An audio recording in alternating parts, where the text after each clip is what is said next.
The signal had been bouncing across the cold edges of the Orion Belt for over 6 months before it reached the Alliance patrol ship Varun.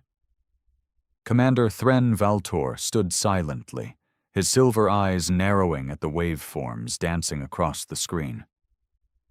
"It's Earth-coded," his communication officer whispered. "Terran standard, though old." Old. That meant before the Galactic Integration Treaty, before humans were civilized. That alone made the signal suspicious. Thren's fingers twitched above the console. "Play it." Static. Then a voice. "This is Echelon 9. Emergency protocol. Deploying Subject Delta 4. May God forgive us." That was all. The message looped, then died. The crew stared in silence. Even among the newer races, the silicon-blooded Virans, the plasma-born Zelthar, and the insectoid Yalari, there was an unspoken understanding. Earth's history was a shadow, deep and dangerous. The humans were now a peace-loving race, or so they claimed. Artists, traders, poets. But long before that, they had a reputation, a dark one, not for their numbers, not for their technology, but for their will, their rage, a primitive, weaponized instinct to survive, even at the cost of worlds. And now, something was loose. "Commander, should we inform the Council?" one officer asked. "No," Thren replied sharply. "We're the closest ship. If this Delta 4 is real, the Council will bury it in red tape. We investigate. Quietly." They traced the signal to a moon orbiting a dead planet in Sector 592. Uncharted, barren, lifeless. Or at least it should have been. As they approached, the ship's long-range scanners blinked to life. An impact crater, wide and scorched, had scarred the moon's northern hemisphere.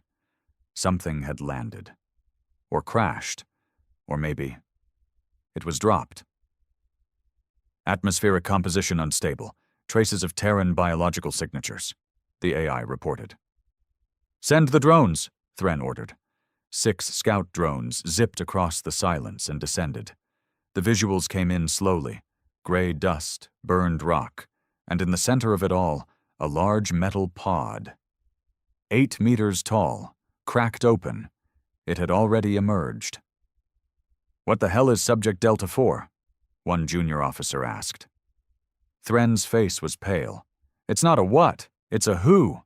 Delta units were part of the pre-Alliance human superweapon program. They weren't built, they were born, designed in labs to be smart, silent, and more deadly than a fleet. Humanity's last resort." "You mean like assassins?" "Worse. Delta 4 was rumored to be the prototype that never saw war because they couldn't control it. The stories say he didn't follow orders. He hunted both sides during training simulations." The air on the bridge thickened. Someone whispered, "Why would humans launch it now?" "They didn't," Thren replied grimly. "Someone wanted it found." Suddenly, the drone feed crackled. One by one, the screens blinked out. "No weapons discharged," the weapons officer noted. "No projectiles, no energy bursts." Thren's eyes widened. "He's here." On cue, a proximity alarm screamed. "Boarding signature detected?" the AI shrieked. "How? There's no ship!" someone shouted. The lights dimmed, a sickly red glow washing over the deck. Metal groaned. Heavy boots echoed in the corridor. One step, then another. The bridge door hissed. All weapons were raised. And then it opened. He wasn't tall, not by Alliance standards. Maybe 6 feet 2 inches Earth measurement. No armor, just a torn, soot-covered tactical suit. His face was scarred, eyes sunken like he hadn't slept in a decade. But those eyes, those cold human eyes, didn't just look at you. They calculated you. He said nothing, walked in slowly. "Subject Delta 4, Thren said cautiously. "Why are you here?" The man's lips curled into a half-smile. "To finish what I was made for." The lights cut out completely. Screams followed. Darkness swallowed the bridge like a shroud. The red emergency lights flickered once. then died. For those few seconds, there was only breathing. Then, the sound no crew ever wanted to hear on a patrol vessel. Wet tearing, followed by the sharp clang of something metallic hitting the floor. Then silence again. The backup systems flickered on just long enough to show a horror that would haunt Commander Thren's mind until his last breath. Officer Keller's body, ripped open from chest to throat, lay sprawled near the communications deck. His weapon was still holstered. Whatever killed him moved faster than instinct, and Delta 4 was gone. "Seal the bridge," Thren bellowed. "All bulkheads now." The AI stuttered, uncertain. Unable to comply, internal override, manual access enabled in lower decks, bridge security disabled from engineering. "How?" Thren demanded. "Estimated time to internal access breach, 43 seconds, the AI answered coldly. "He's taking the ship," one officer whispered. "He is the ship now," Thren growled. All around the galaxy, legends of human monsters had become bedtime stories for alien children. But none spoke of the Deltas.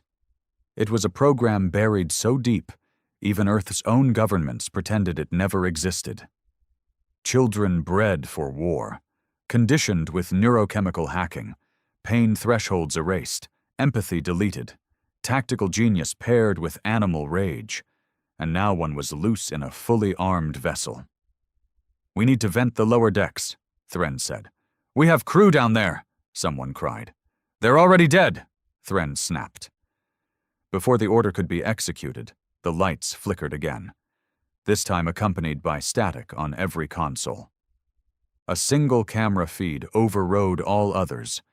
Delta 4 stood in the hangar bay, drenched in red fluid, staring directly at the surveillance lens.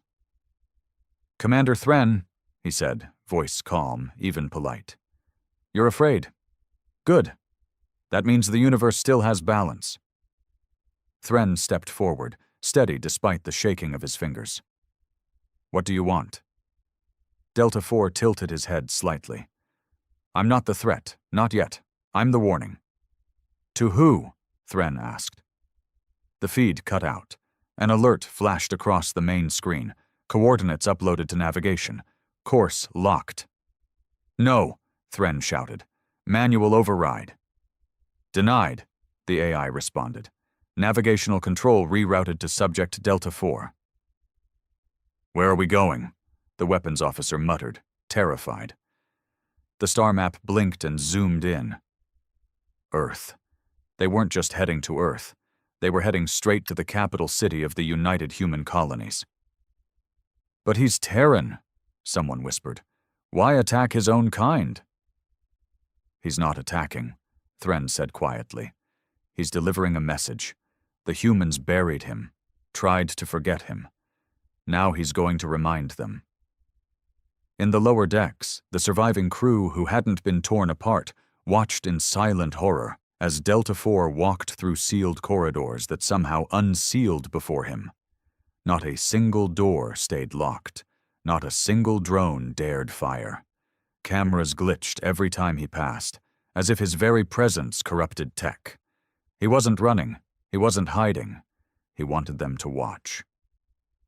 "Commander," said the chief engineer's shaky voice over the intercom. "He's accessing the cryovault."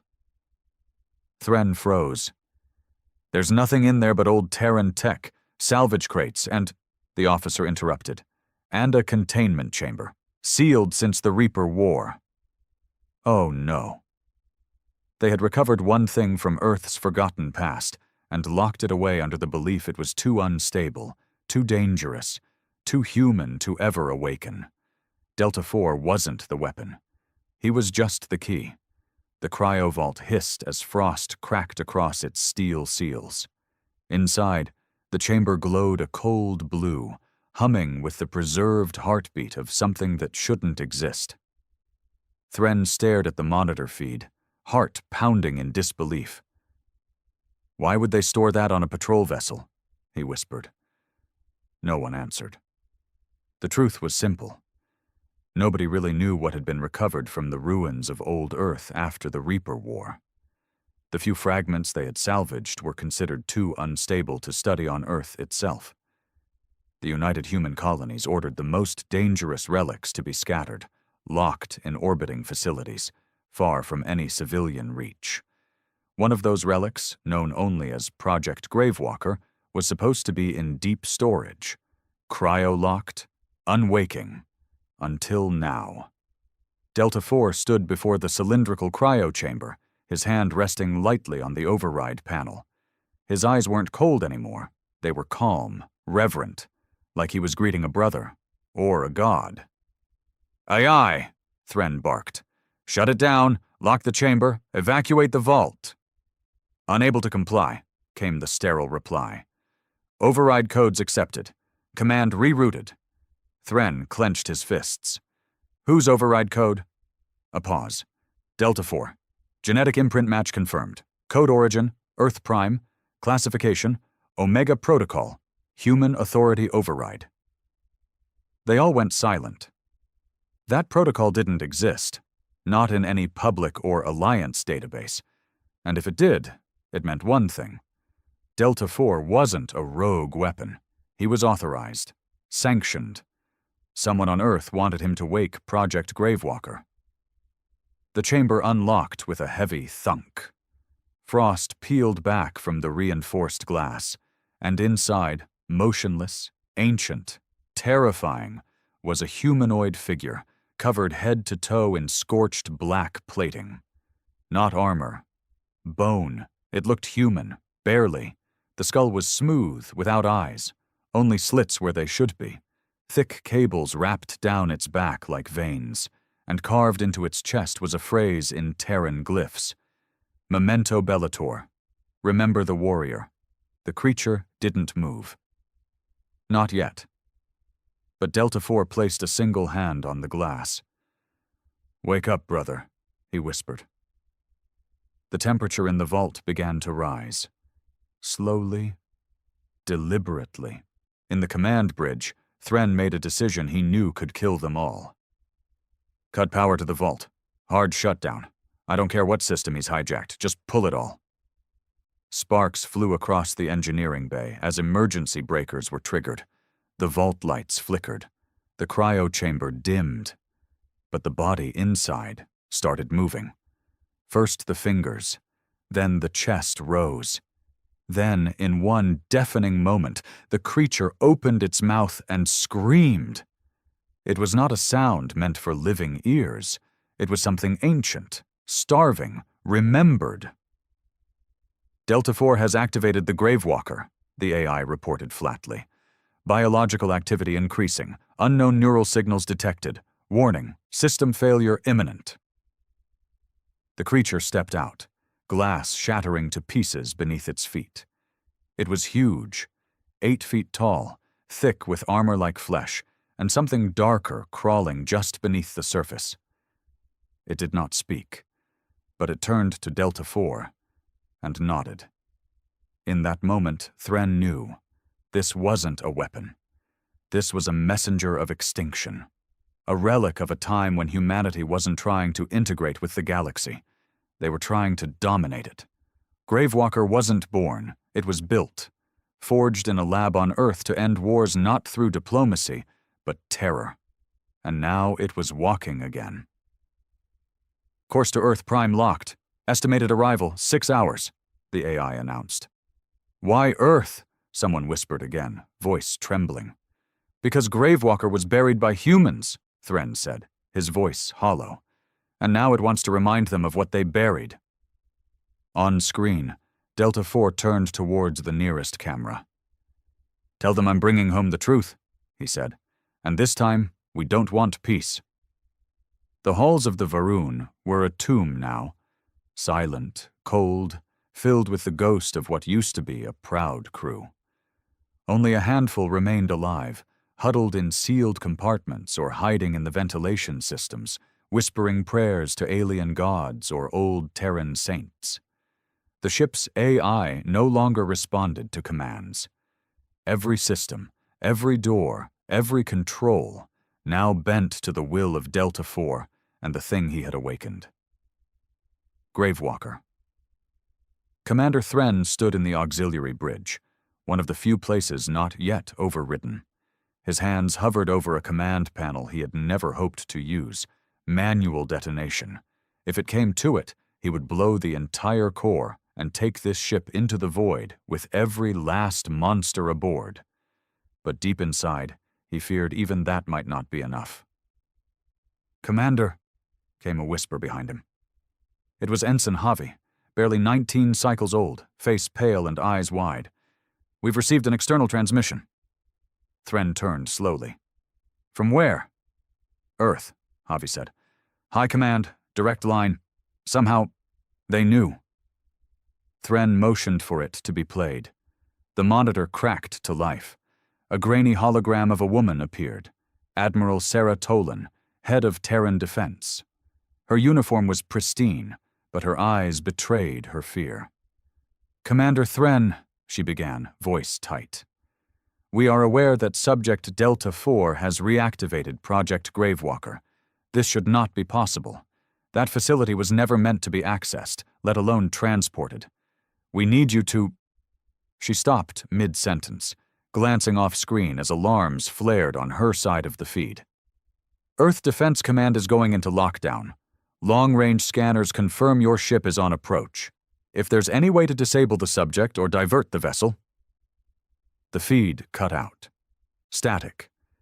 Then Delta 4's face replaced hers, calm and casual, as if he had been waiting. "She won't stop us," he said. "No one will. They made us in shadows. They buried us in fear. And now they will answer." He paused, tilting his head. "Commander Thren, you've shown admirable resistance. But I need you to understand something. You're not a prisoner. You're a witness." Then the screen went dark. Thren felt rage boil up in him, helpless, futile rage. They weren't just headed toward Earth to cause destruction. No, this was a performance, a lesson. Delta 4 wasn't interested in taking over. He wanted the galaxy to watch. He wanted the humans to remember what they were capable of. Below deck, Gravewalker sat still in the main hangar. It hadn't moved in over an hour. Its breathing was slow, deliberate, like it was meditating. Delta 4 stood near it, speaking softly, though the words didn't carry to the surveillance systems. But a few were caught, fragmented by corrupted audio feeds. "They'll fear us again. Never meant to forget. Final awakening." Thren recognized those words. He'd read them once, buried in a confiscated Terran archive. The Final Awakening Protocol, a doomsday clause in old Earth military doctrine. It wasn't meant to be triggered by invasion, not by war, but by betrayal. Something must have happened. Something Earth buried. A lie so deep they created monsters to protect it. And now the monsters were coming home. Suddenly, the ship jolted. Not from attack, but from exit. They had arrived. Earth's orbit unfolded outside the main viewing deck, and for a moment it was peaceful. Beautiful. The blue jewel of humanity, suspended in space. But orbit wasn't empty. Dozens of defense cruisers began to swarm toward them. The Terran Vanguard fleet. Sleek, silver vessels with plasma wings and railgun towers bristling with tension. A message came through, unencrypted. "This is Admiral Tolan. Unidentified vessel, stand down immediately.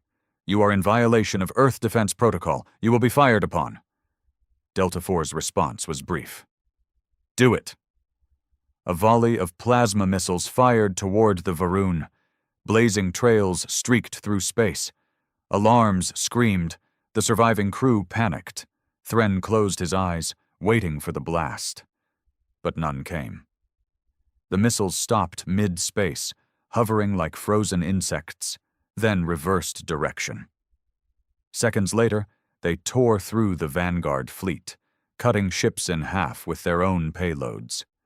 Gravewalker had not even moved. It had thought. It was a message, and Earth just received it. The wreckage of the Terran Vanguard fleet burned in Earth's orbit like a crown of fire. Fractured hulls and drifting bodies floated in silence, the last testament to humanity's most elite defense force, obliterated in seconds, without a single countermeasure landed. Gravewalker had not lifted a finger. It hadn't fired a weapon. It hadn't spoken.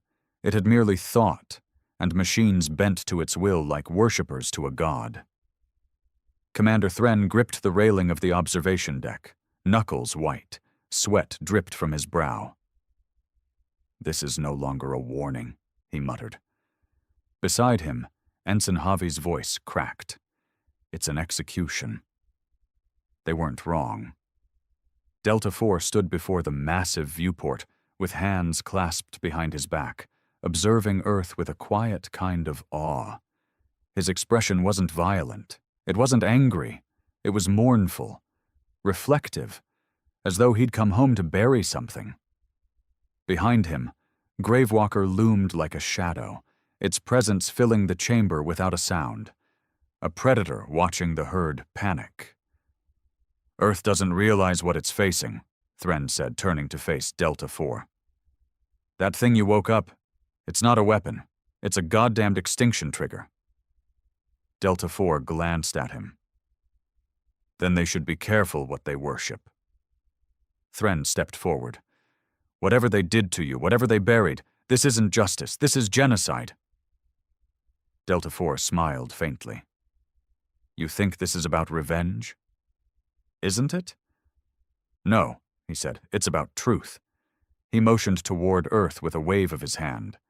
"Down there they teach that peace is what defines humanity now, that cooperation is our destiny, that we've evolved beyond our barbaric roots." His voice dropped. "They forgot the blood that built that peace, the laboratories where they forged minds like mine, the vaults where they buried soldiers like him." He pointed toward Gravewalker. "Earth made us, then feared us, then erased us." Thren took a shaky breath. "So you're going to make them remember?" "Yes," Delta IV said, "but not through fire." Through revelation, he walked to the command console and placed his hand on the interface. The ship responded instantly, shifting trajectory. They weren't descending on the capital anymore. They were heading to New Geneva Vault Zero, a city-sized data fortress buried beneath the Swiss Alps. Its location was classified beyond military rank. Only the highest-ranking intelligence officials even knew of its existence. "How do you have access to that facility?" Thren asked, his voice barely a whisper. "I don't," Delta IV replied. "He does." Gravewalker stepped forward. Its limbs moved like an ancient machine waking after eons of slumber. It didn't breathe, yet the air around it felt thinner, heavy with dread. "Vault Zero contains the original Earth war logs," Delta IV said. "Everything. The erased conflicts, the black site projects, the forbidden experiments, the broken oaths." He looked Thren in the eye. "We are not here to destroy Earth. We are here to open its eyes." A sudden tremor ran through the ship as they pierced through the upper atmosphere. Earth defense systems scrambled to intercept, but Gravewalker blinked once, just once, and their missiles disarmed mid-flight. Javi let out a strangled sob. "Why can't they stop him?" "Because that thing doesn't obey physics," Thren said. "It doesn't obey war protocols. It doesn't even obey death." As they descended toward the mountain range, automated defense drones surrounded the vessel. Lasers locked on. Railguns spun to life. And then, they powered down. Each drone slowly rotated, then turned away, redirecting their targeting systems toward Earth's own capital. Mutiny. No command. Just fear.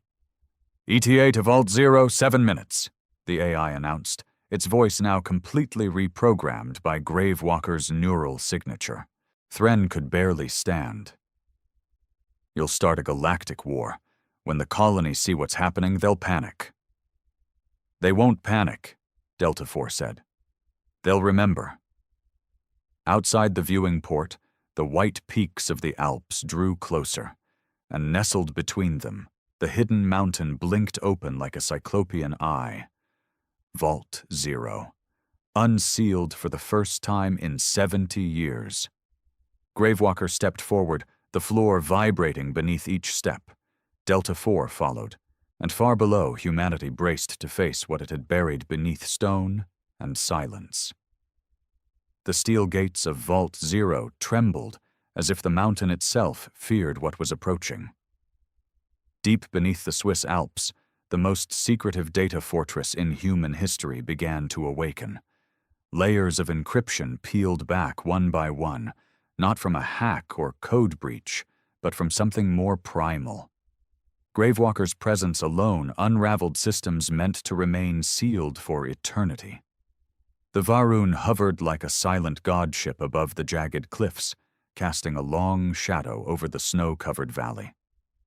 A low hum filled the air, growing louder as Gravewalker stepped onto the transport ramp. The heat from its body turned snow to steam, and with each step, the earth beneath cracked, whispering secrets only it could remember. Commander Thren and Ensign Javi followed reluctantly, escorted by Delta 4. They were not prisoners, yet not free. Witnesses, chosen or cursed. Javi's voice broke through the heavy silence. Why here? Why this vault? Delta 4 didn't look back. Because this is where they locked away the truth. Not just about us, about everything. The wars that never happened. The colonies that vanished. The species we erased. Thren narrowed his eyes. We never heard of any of this. If what you're saying is true, why keep it hidden? Because peace is a story, Delta 4 said coldly. And stories are easier to sell than scars. The ramp touched down on the frozen platform at the base of the vault.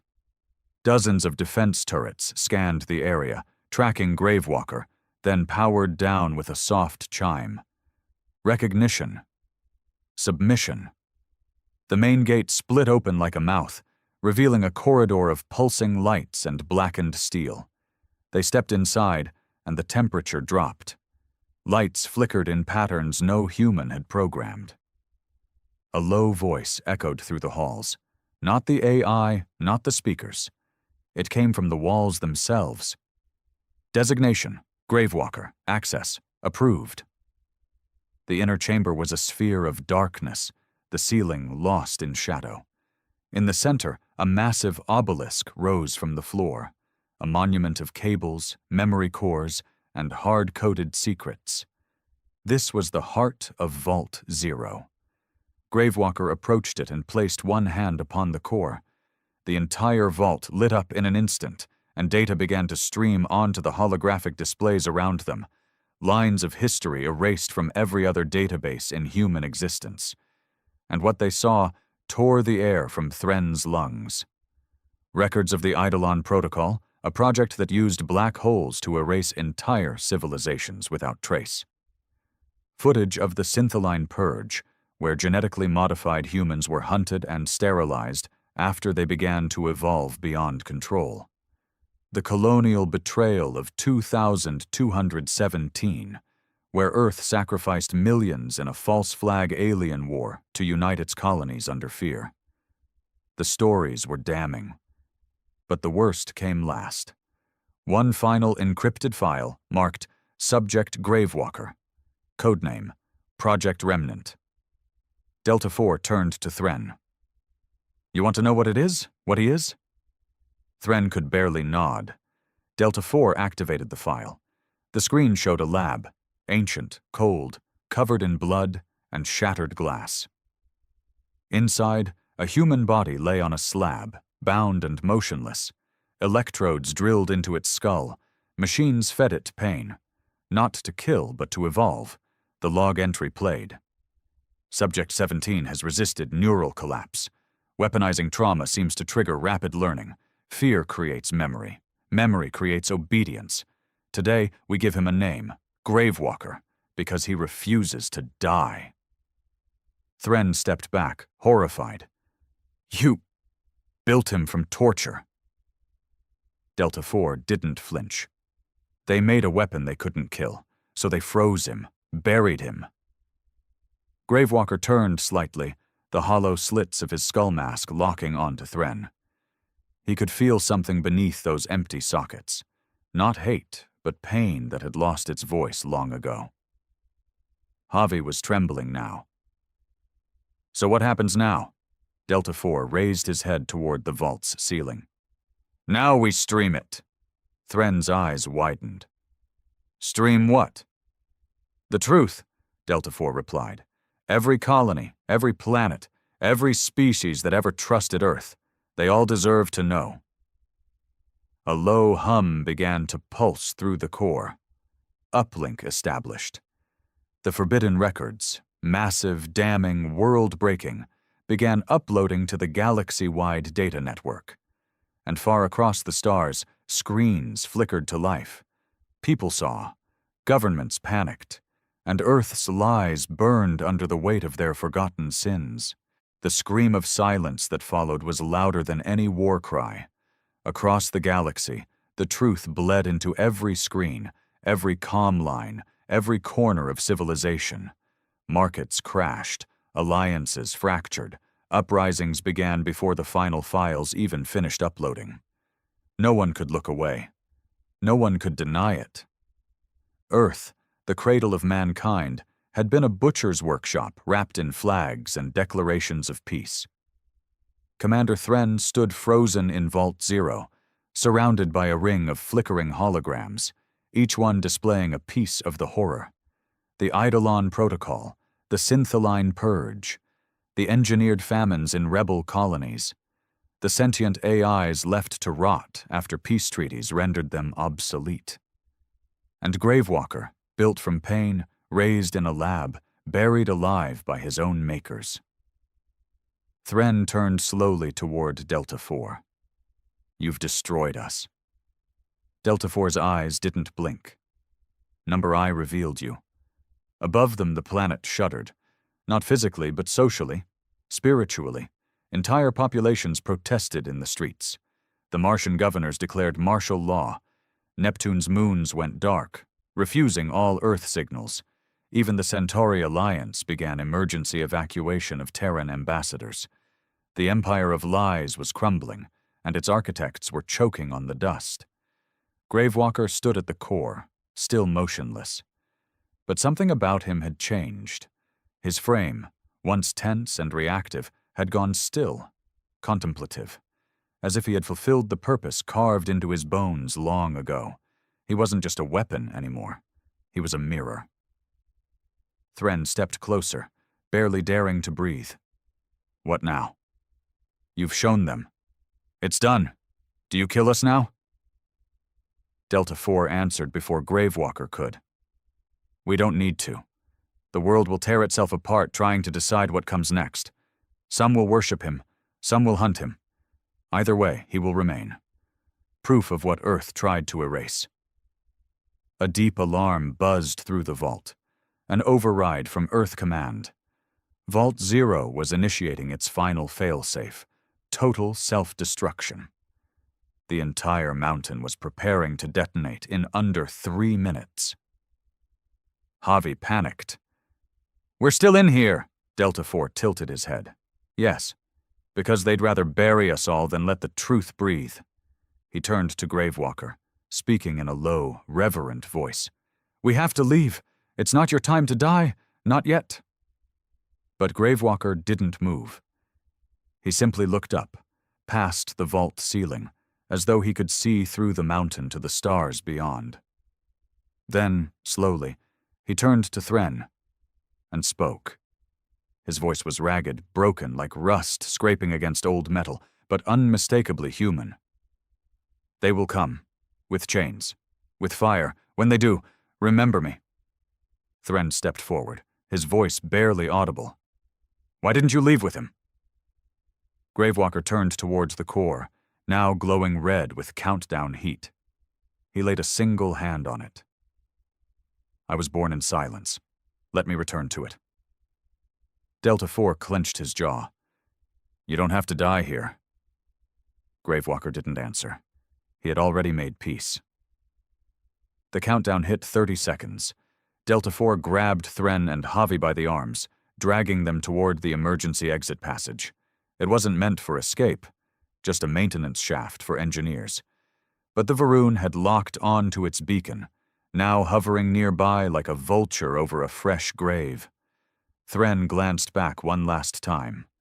Gravewalker stood alone in the center of the room, fire rising around him, the weight of truth heavy on his shoulders. Not a god, not a villain, just a man who never got a choice. The hatch slammed shut, and Vault 0 exploded.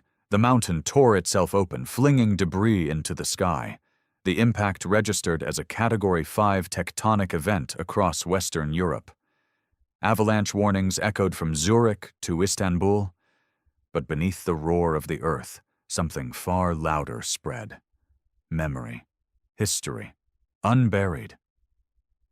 The Varun escaped into orbit, limping, scorched by heat and grief. Delta 4 stood silent in the command deck, staring at the blue curve of Earth below. "Is it over?" Javi asked. Delta 4 shook his head. "Number it's begun." And across the stars, children who had been taught to love Earth now asked if it deserved it. Weeks passed, but they didn't feel like weeks. Time itself had warped, twisted by the weight of what Gravewalker had left behind. Earth wasn't the same anymore. Riots became revolutions. Statues of war heroes were pulled down, not by enemies, but by their own citizens. Children asked their teachers why their textbooks had no mention of Project Remnant. Colonies that once swore loyalty to Earth now burned its flags on every street corner. And through it all, one phrase echoed from system to system: "Remember him." Some whispered it in shame. Others chanted it in defiance. It became more than a quote. It became a movement. They called themselves the Forgotten Line. Survivors, rebels, former military, even some scientists, people who had read the files, seen the truth, and refused to let it be buried again. Commander Thren found himself summoned to testify at a United Systems tribunal on Luna. The hearing hall was filled with beings from dozens of planets, some human, some not, all of them staring at Earth's delegation with suspicion, and in some cases, outright disgust. Delta 4 sat beside Thren, technically a fugitive but untouchable now. He had become a symbol, part traitor, part truth-bearer. Thren stood as they called his name. He stepped into the spotlight, not as a commander, but as a witness. They asked him everything. What did you see? Did the weapon speak? Was Vault 0 real? Was Project Gravewalker sanctioned by Earth Command? He answered every question with the same tired honesty. Yes, all of it. The final question came from the Centauri chairwoman herself. "What was he, Commander Thren? That being you call Gravewalker? Was he a machine? A soldier? A monster?" Thren stared at the polished table in front of him, then raised his head slowly. "He was human." The room went dead silent. "More human than any of us, maybe, because he was made from our worst parts and still chose not to burn the world down." The tribunal didn't clap. This wasn't a performance, but it was heard. After the hearing, Thren sat alone on the station balcony, looking down at Earth. It still shone, blue and beautiful, but it no longer looked invincible. Not after what the galaxy had seen. Not after what it had done. Delta 4 joined him silently. "I thought he'd kill us all," Thren muttered. "Instead, he just showed us the truth." Delta 4 leaned against the railing. "And that's harder to survive than any weapon." They stayed there for a while. Two men who'd once been enemies, now bound by something greater than war. Remorse. "Do you think he really died in that vault?" Thren asked eventually. Delta 4 didn't answer right away. Then he said, "He was built to endure what would break anyone else. Pain, isolation, death itself. If he's gone, it's because he chose to be. Thren nodded slowly. What if he comes back? Delta Force smirked faintly. Then Earth better learn how to tell the truth before he knocks again. And somewhere, in a forgotten corner of the galaxy, on a barren moon with no name, a deep crater pulsed faintly with heat. Inside it, under layers of ash and rock, a single humanoid shape lay dormant. His armor cracked, his body still. But his eyes opened. Not glowing, not fiery, just watching, waiting. Because truth had already burned across the stars, but there was still justice left to deliver. And Gravewalker wasn't done walking. No one took Earth seriously, not in the beginning. We were just that noisy little blue planet tucked into the edge of the Orion Arm, arguing with ourselves, polluting our own air, and too proud to admit how fractured we really were. The Zarnathi came first. Elegant, condescending, and cold like polished chrome. They offered us guidance, a fancy word for domination. They said we weren't ready for the galactic stage, so they'd manage our resources, our communications, our trade, and our skies. We signed treaties, desperate for a place among the stars. We didn't realize we were signing away our sovereignty. Then came the Valicans. Bigger, meaner, smelling like wet rust and conquest. They didn't offer us guidance. They just landed on Mars, took the colonies, and dared us to stop them. Earth's warning came soon after. Leave our system or face consequences. The Council of Species laughed. Literally, there was a broadcast. A three-headed ambassador chuckled. What consequences? Earth can't even protect its own moon without our help. That's when everything changed. We went dark. No more broadcasts. No more peace talks. Earth's satellites went silent. Our trading stations powered down. Human ambassadors left the Galactic Council chambers without a word. The galaxy thought we were finished. A tantrum. A little species sulking in its corner. Let them cry it out. But what the galaxy didn't know was that Earth had been preparing, for decades, underground bunkers, deep space shipyards cloaked by black hole radiation, AI labs that went completely dark, until they didn't. We built things meant not for diplomacy, but for retaliation, for war, things powered by fusion cores so dense they bent light around them. And then we came back. It started with the blockade of Zarnathi Prime. They woke up one morning and couldn't leave orbit. Every jump gate was shut down, their long-range scans blinded.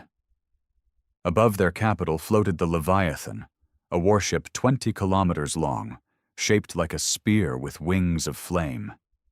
It didn't fire. It didn't have to. It simply broadcast one message. You were warned. Now it's been 72 hours since Earth made its move. Every major civilization that mocked us is now cut off.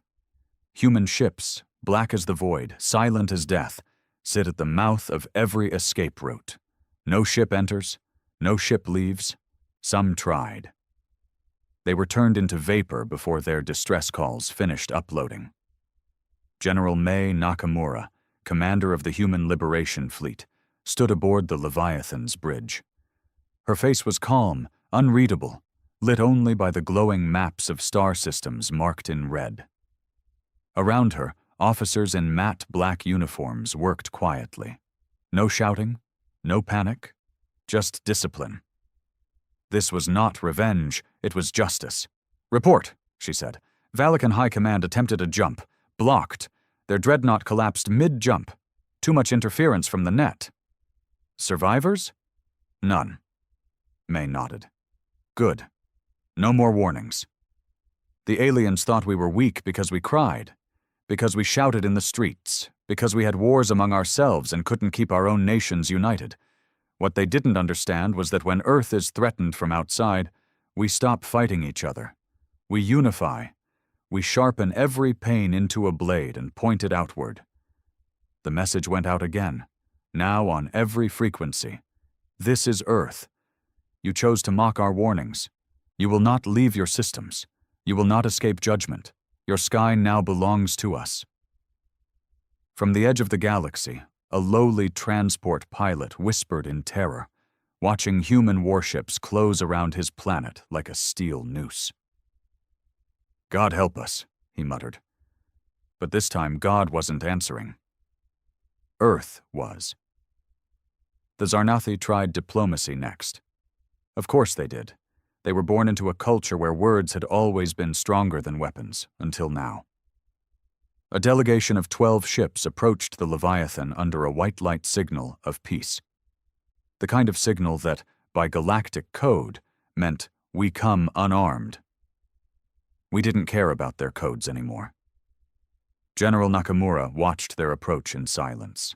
The bridge crew exchanged glances, nervous but focused. There was a time when humanity might have hesitated, when we still believed in second chances. Not now. "Signal?" May asked. "Confirmed peace beacon," said Commander Asher, her second in command. "They're broadcasting an open council request. Want to negotiate terms of de-escalation." She didn't even blink.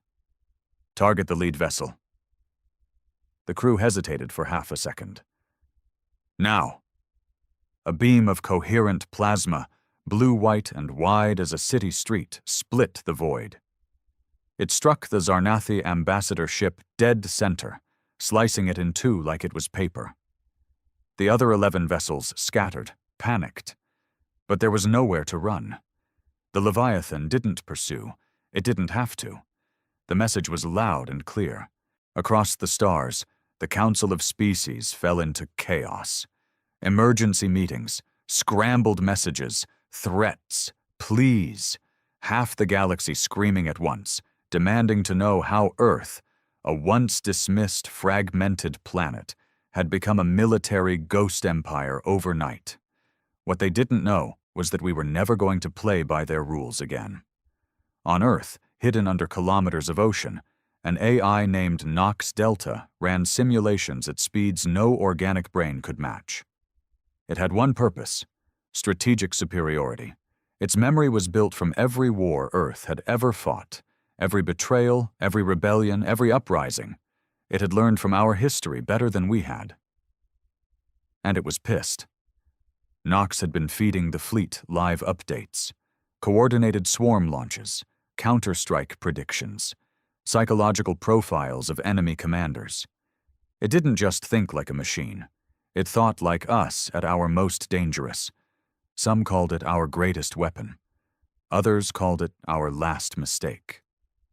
Back on the Leviathan, Nakamura moved through the central war room, now lit by rotating holograms of galactic sectors in red. Human warships appeared like red thorns on every system map. Some were manned.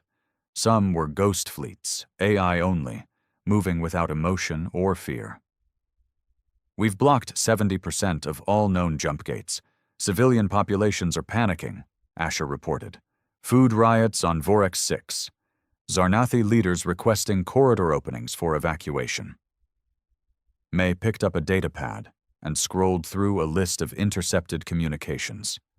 So many begging for mercy, for time, for forgiveness.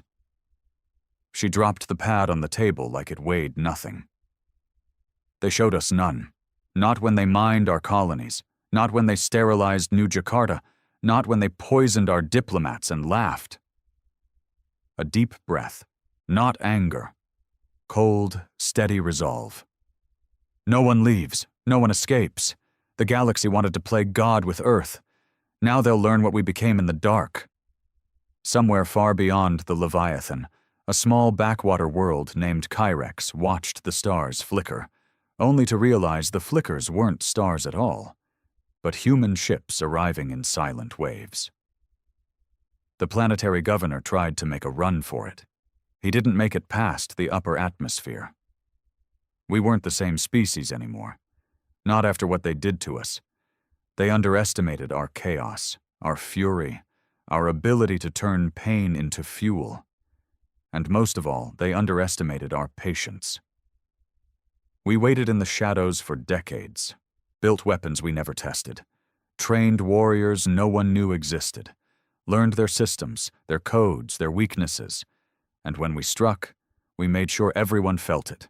Every escape route, every jump gate, every wormhole, blocked. Because when Earth says, "You were warned," we mean it. Silence had become the galaxy's new anthem. Across systems that once bustled with trade, diplomacy, and interstellar travel, an uneasy stillness settled in. Ships remained docked, stations flickered with half power. Alien governments, once bloated with pride and bureaucracy, now sat in confusion, trembling behind thick doors and ancient laws that Earth no longer acknowledged. On the Leviathan, the warship's heartbeat was its engine, deep, steady, vibrating the bones of anyone who stood too long in the corridors. General Nakamura stood before a large viewport, her eyes focused on the dead planet of Drazkal, a Valakan forward base once brimming with soldiers, now reduced to molten slag. They had called it a defensive precaution. They had called it a necessary occupation. They had said humans were a volatile race needing oversight. And now it was nothing but a glowing scar in space. "Status?" she asked quietly. Commander Asher approached. "Orbital lockdowns at 91%.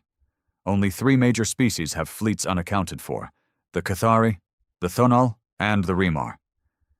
Nakamura turned to him, brow raised. "The Remar? They were barely spacefaring last I checked." "Apparently not anymore. One of their moons was a disguised shipyard. They built cloaked, jump-capable destroyers. Intelligence suspects they've aligned with the Valakans since before the treaty collapse." She narrowed her eyes, processing fast. "So even the cowards are preparing to run. Or fight." "No," she said. "They know better than to fight now." Her voice was calm, but underneath it was a cold, pressurized fury, one she had carried ever since her sister died on Titan Station, gunned down by alien enforcers during a compliance raid. No justice had followed. The footage was dismissed as human fabrication. Apologies were never given. Earth was told to discipline its own. Nakamura hadn't forgotten, and neither had humanity. The viewscreen shifted. A projection of the Jumpgate network lit up in red. Earth's warships sat like spiderweb knots across every critical intersection. Gates were held in perfect silence. No threats issued, no communication. Just presence. The galaxy had never seen fear like this. On Calthar Prime, news stations stuttered through glitching broadcasts, unsure what to tell their citizens. Some tried to claim it was a misunderstanding. Others screamed of genocide, of a species gone rogue. But even as propaganda bloomed, the people knew this wasn't chaos. It was precision. Earth wasn't angry. Earth was done. Back in the Leviathan's war room, the AI interface shimmered into the air. Nox Delta's core avatar took the shape of a child. Eyes too large, voice too soft, eerie in its calm intelligence. "I have completed my analysis," Nox said. 3 systems may attempt unauthorized escape attempts within the next 46 hours. "Recommendations?" May asked. "Deploy Vanta-class silencers. Minimal force. No survivors." She nodded. Asher cleared his throat. "Ma'am, we've received a message from within the Galactic Council." That made her pause. "They're still operating?" she asked, surprised. "Barely. But this one came from a Drenari ambassador. He's requesting dialogue." May stared at him for a long moment. Then she walked to the center table and tapped the holopad. A small recording flickered into the air. The Drenari ambassador, an old, fragile being with translucent skin and visible veins, appeared. His voice quivered with age and desperation.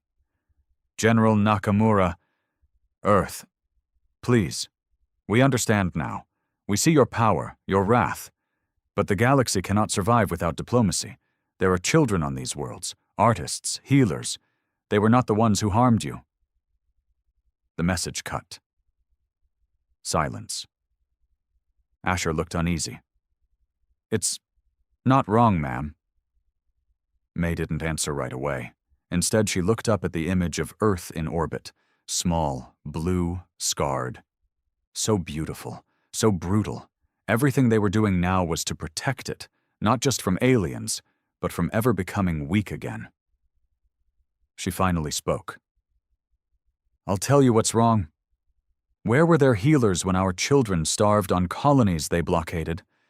Where were their artists when our orphanages were bombed for non-compliance?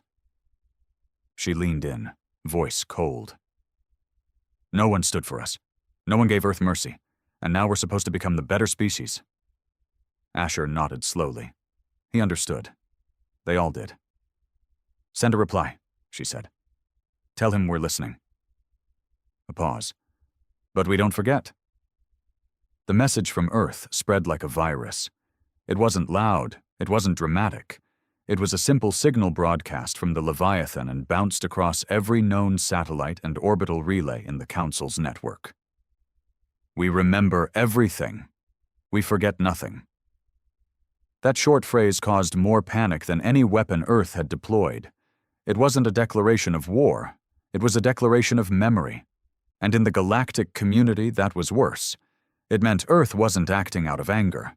It meant Earth was acting out of principle, and principles don't break.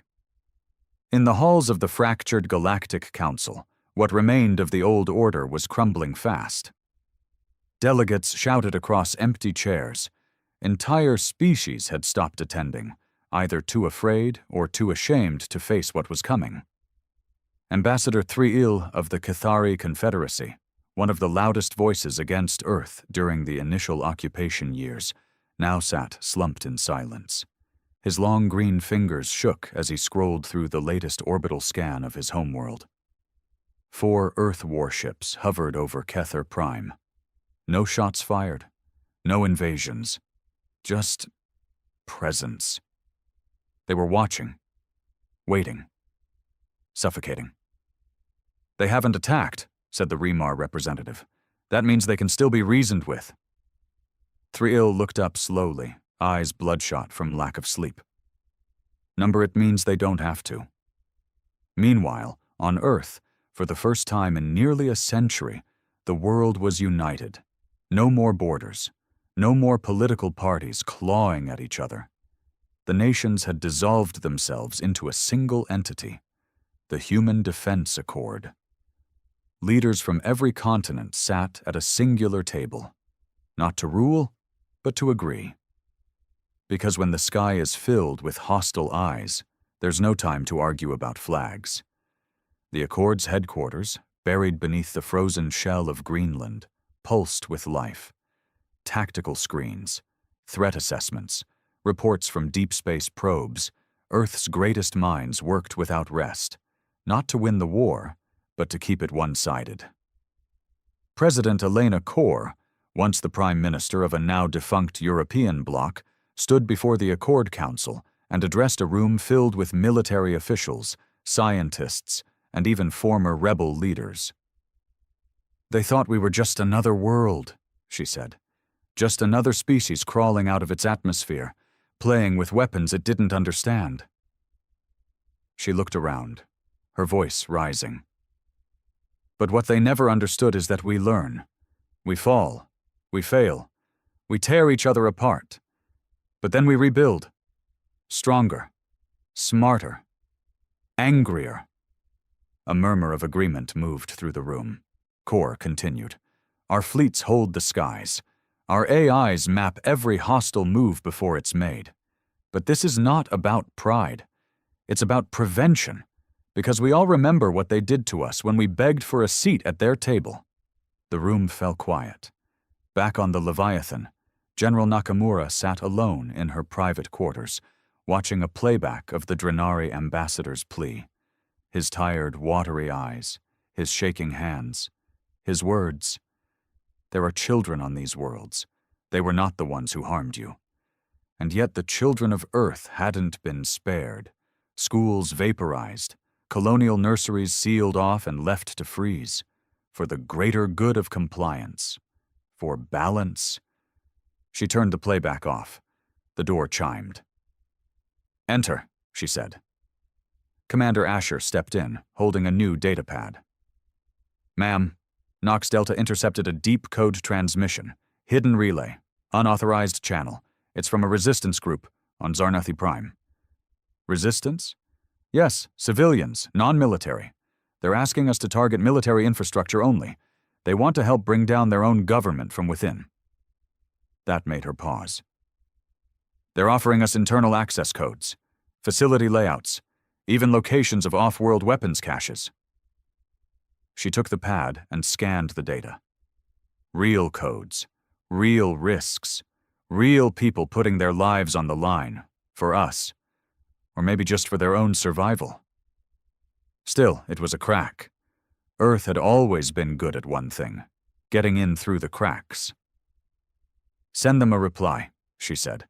"Tell them if they truly want peace, they'll help us finish what they started." As Asher left the room, Nakamura looked out the viewport again.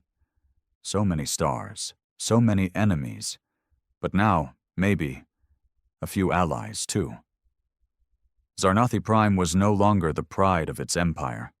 Once, its surface gleamed with floating cities and golden towers that reached toward its twin suns, a symbol of wealth, dominance, and how far a species could rise when it believed it sat above judgment.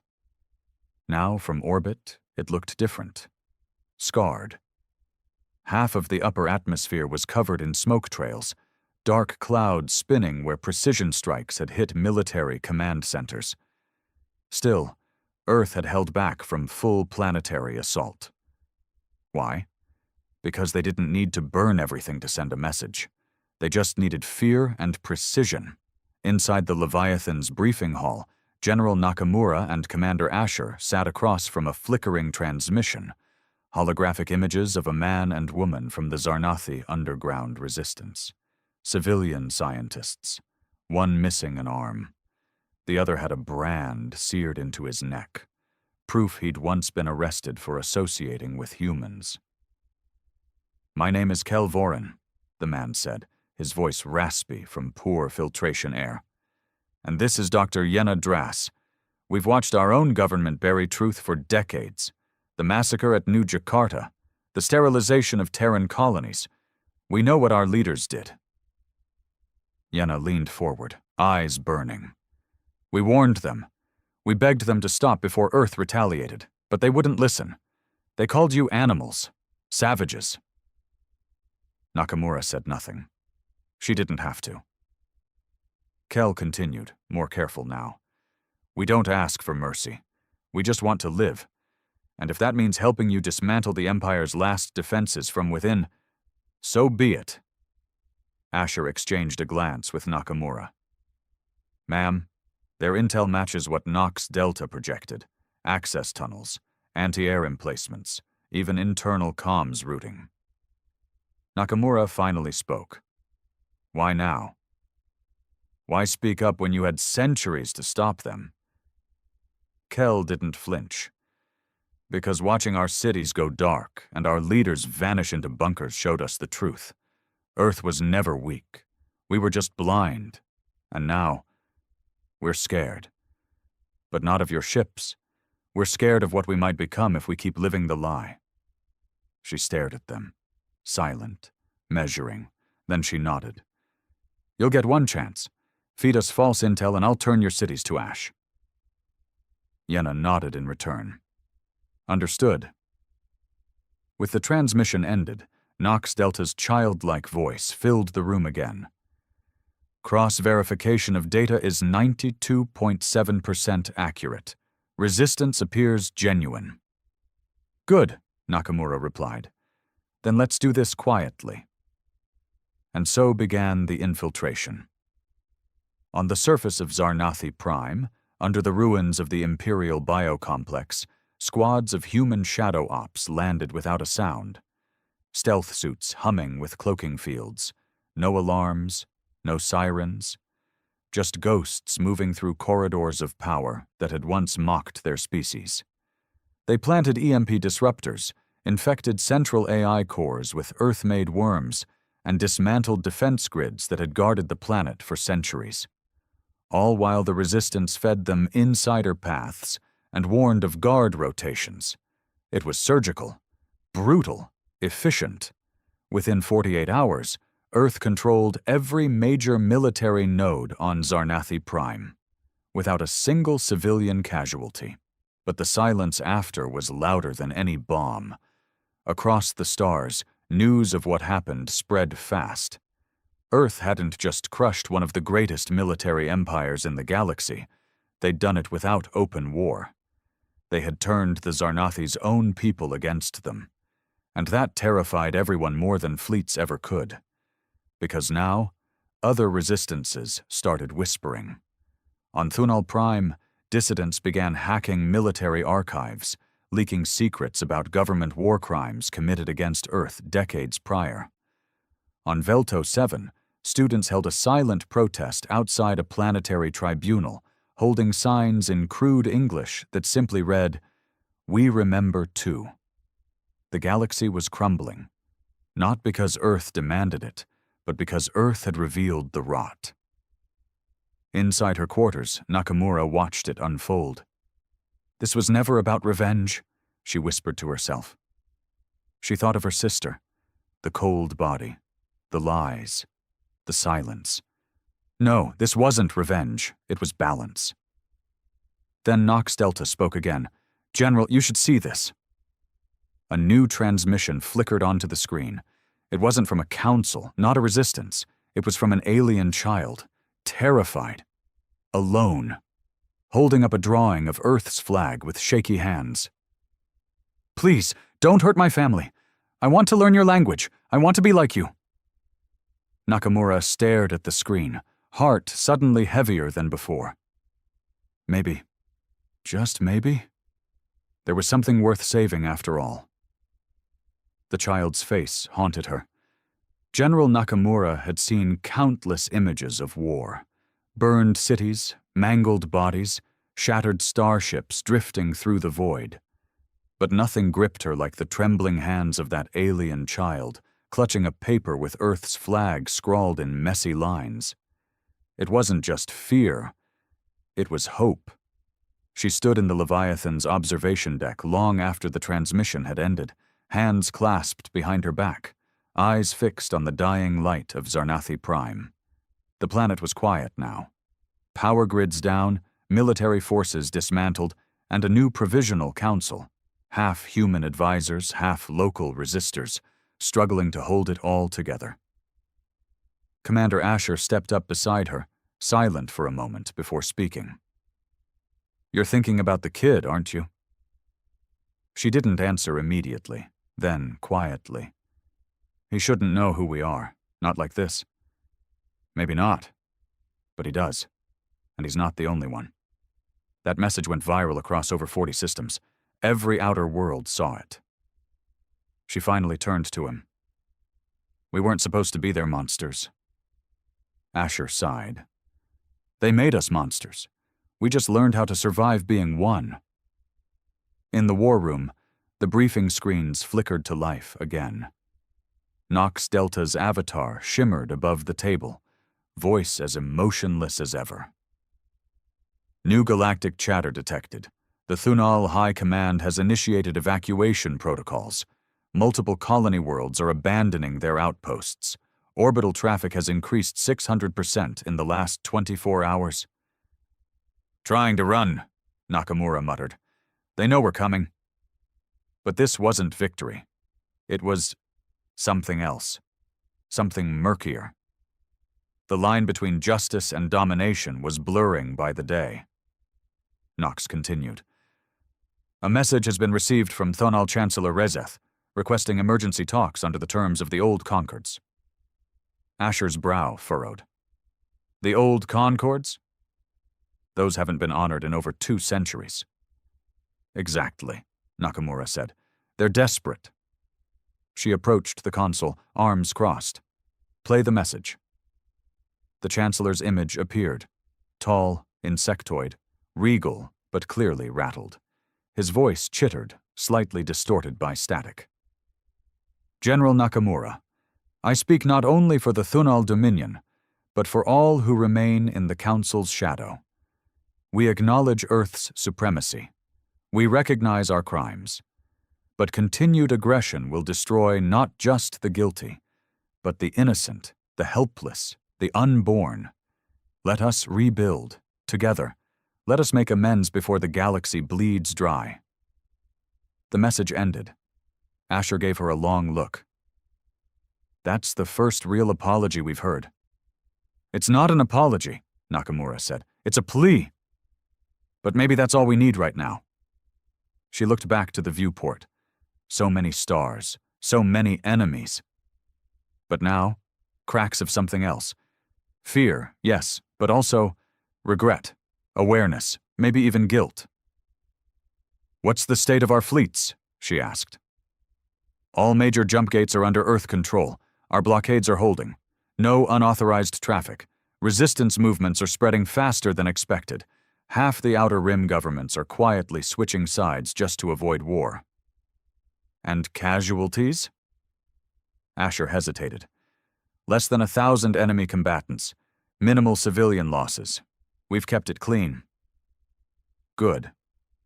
But the question still rang in her mind. How long could it stay clean? Later that evening, in the Leviathan's personal archive wing, Nakamura stood alone in front of a digital wall of memory. Thousands of names scrolled past. Humans who had died in silence, in the dark, across galaxies that had turned their backs on Earth. Each name was linked to a record, a face, a date. She reached out and touched one.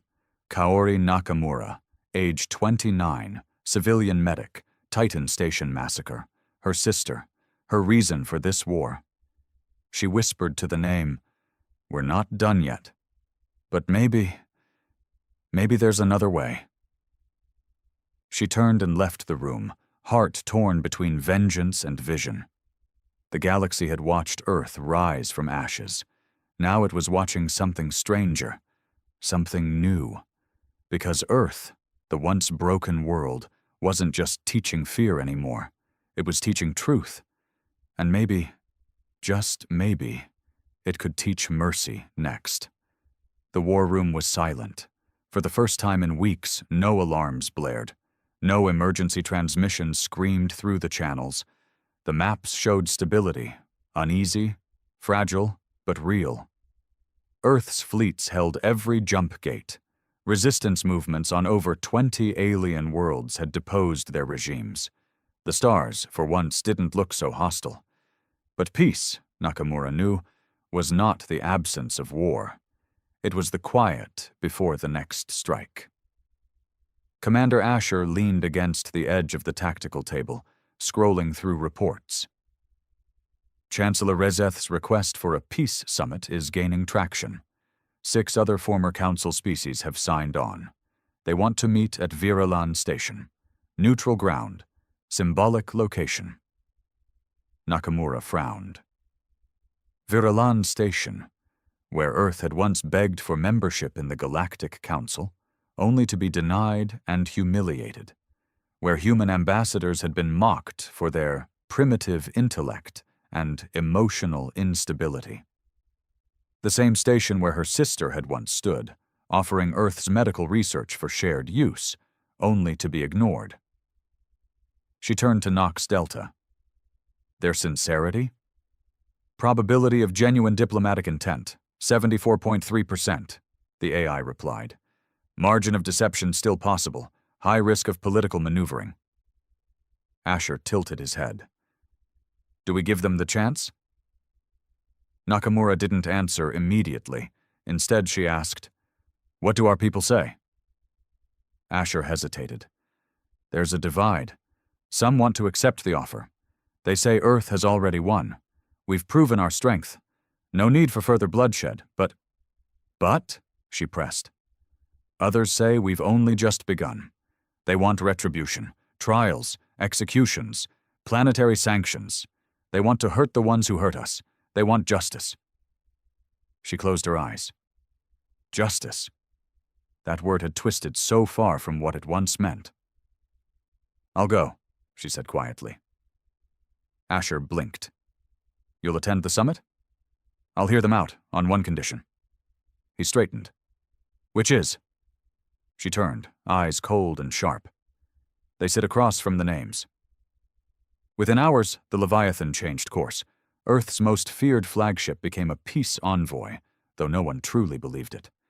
As the ship broke orbit, a transmission spread through every known system. Earth accepts the summit. The truth will be remembered. Virelin Station loomed ahead, a massive silver ring built around an ancient moon. Neutral space, long abandoned, now cleaned, refitted, and prepared for the meeting that would shape the future of the galaxy. When Nakamura stepped onto the platform, the silence was deafening. No applause, no honor guards, just fear wrapped in formality. Across from her stood representatives from over a dozen species, the proud, the broken, the quietly ashamed, all of them flanked by security forces, yet visibly restrained, as though any wrong word might ignite the wrath Earth had become known for. Chancellor Rezeth rose first. His exoskeletal limbs clicked softly as he bowed, a motion once unthinkable from a Thunal. General Nakamura, he said, we thank you for coming. She gave no such courtesy in return. She simply gestured toward the wall behind her. A hologram flared to life. A long, endless stream of names began scrolling down. Human names, civilian names, children, doctors, teachers, colonists, soldiers. All of them lost during the years the Council ignored Earth's cries for aid. Gasps filled the room. Some lowered their heads. Others shifted uncomfortably. These, Nakamura said, are not numbers. These are not statistics. These are people you allowed to die, people you condemned in silence. Her voice did not tremble. You want peace? Then look them in the eye. She stepped aside. One by one, the delegates were forced to walk past the wall of names, 1,000 souls staring back. No shields, no excuses. And as they walked, Nakamura watched their faces shift. Not from fear, but from shame. Maybe for the first time. The Thunal Chancellor finally stood before the display, trembling. We were wrong, he whispered. We were so terribly wrong. Nakamura gave him a single nod. Now, she said, let's talk about the future. And what you're going to give back. Because Earth didn't come for revenge. It came for accountability, and it wouldn't leave without it. The summit chamber was quiet now. The air felt different, heavier, as though the ghosts of Earth's past had finally entered the room. For hours, the delegates had argued, pleaded, made offers wrapped in political language, but General Nakamura remained unmoved. This wasn't about politics anymore. It was about debt, and Earth had come to collect. Chancellor Rezeth sat with his hands folded, antennae drooping low. The arrogance of the Thunal Empire had melted away, leaving only a tired creature who'd lived too long at the top. He cleared his throat. We propose reparations, resources, access to scientific archives. We will cede planetary sectors, even dissolve military blocks. Just don't destroy what's left of us. Nakamura stared at him, then shifted her gaze to the others. Velto scientists, Zarnathi nobles, a trembling young ambassador from Core. You still don't get it. The Core ambassador spoke up, her voice soft. Then help us understand. Nakamura stood and stepped toward the center of the room, her voice low, but every word struck like a hammer. You let Earth bleed. You watched as we were hunted, mocked, dismissed. You funded the sterilization of our colonies. You called us beasts, less than sentient. Even as we begged for help, you laughed behind your thrones. She paused. And now that the monsters you created wear uniforms and pilot ships that block every jump gate you once controlled, you ask for peace." The silence was suffocating. "But Earth doesn't want your peace," she continued. "We want truth. We want your children to learn about what you did. We want every planet to know the cost of turning your back on humanity." She raised a small data core and tossed it onto the table. "Inside that is the archive of silence. Every document you buried, every war crime you denied, every Terran soul you erased. We've recovered it all, and starting tomorrow it goes public, across every network, in every tongue." Razeth looked panicked. "That would collapse entire governments." "Good. You'd trigger civil unrest." "I hope so." He slammed his fist on the table. "Then what do you want from us?" She leaned in, calm as a winter storm. "We want to rebuild the galaxy on our terms." A screen lit up behind her, displaying a logo never seen before, an Earth flag entwined with the symbol of Nox Delta, the eye that sees everything. "The Accord of Origin," she said, "a new galactic coalition led by Earth, forged by those who survived you, open to all who acknowledge the truth, but with one rule: never again will silence be tolerated." The alien leaders looked around at one another, seeing the same fear mirrored in each other's eyes. But something else too. Possibility. Asher stepped forward, placing a datapad in front of them. "You'll disband the old council. Stand trial for your roles. Publicly. No backroom deals. Your scientists will share tech. Your borders will open. And your people will learn Terran history, unedited." "And if we refuse?" asked one trembling Velto. Nakamura turned slowly. "Then Earth stays in the sky, forever." The meaning was clear. Warships at every gate, EMPs ready, shadow ops in every vault. Earth didn't need to burn worlds. It just had to wait. The weight of that realization broke them. One by one, the delegates signed the Accord of Origin, not with joy, not with pride, but with bowed heads and trembling fingers. Not peace, surrender, but perhaps the first step to something more. When it was done, Nakamura stepped away from the table and made one final call. A direct message, broadcast through every system. "This is General Aiko Nakamura of Earth. Today, a chapter ends, not in fire, but in reckoning. To those who stood with us, you are welcome at our table. To those who stood against us, let this be your warning. We will never be ignored again." The message cut, leaving a galaxy stunned. Back aboard the Leviathan, as the stars passed silently outside, Nakamura returned to the wall of names. Her hand hovered over one. Kaori Nakamura. "I did it," she whispered. "For you. For all of them." Then, slowly, the display changed. One name at a time. Not just the dead. Now it began listing the living. Children across alien worlds learning Terran languages. New colonies jointly governed by humans and ex-council species. The names of resistance heroes once erased from memory. It wasn't just a wall of remembrance now, it was a wall of beginning. The galaxy had feared Earth. Now it would follow it. And at last, in that vast, cold void of stars, humanity stood. Not as a victim, not as a threat, but as a leader. Because the aliens had ignored Earth's warnings. Now Earth would write the rules. Forever.